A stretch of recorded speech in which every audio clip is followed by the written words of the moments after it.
Welcome to my channel MR Civil Consultant. If you have not subscribed my channel, please subscribe it and also press the bell icon. In today's video, we will discuss about what are the failure pattern of the beam. So let's start today's video. First of all, we will discuss about the very important question, why we need to understand the failure pattern of the beam. The answer of that question is, when we have to design any member, first of all we have to understand the failure pattern of that member. So when we understand the failure pattern of that member, then we design that member against these failure pattern. So that is the answer of the question, why we need to understand the failure pattern of the beam or any other member. In today's video we will discuss about the failure pattern of beam. So let's start. The first failure pattern of the beam is the flexure failure. Here in this picture we can see that when we apply the load on the beam, so what will happen? The beam will try to bend, and because of the bending, the bottom fiber of the beam will experience the tension forces and the top fiber of the beam will experience the compression forces. As we know that concrete is strong in compression and weak in tension, so what will happen?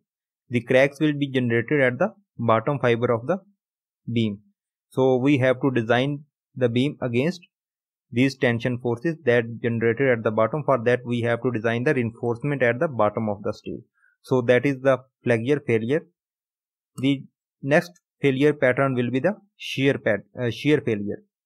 In this picture we can see that when we apply the load on the beam, this load will try to push the beam in downward direction, and there will be a reaction forces that will be generated at the support, and that reaction forces will try to push the beam in upward direction. So what will happen? Beam will try to fail in the shear near the support. So in this picture we can see that this beam will fail near the support in a shear pattern. So what we have to do to resist that shear failure? We have to design the beam against this shear. For that we have to design the stirrups. In beam we provide the stirrups to resist the shear failure. Okay, now we have to discuss the third failure pattern of the beam, that is the deflection failure. Here in this picture we can see that when we apply the load on the beam, the cracks will be generated at the bottom fiber of the beam because of the deflection.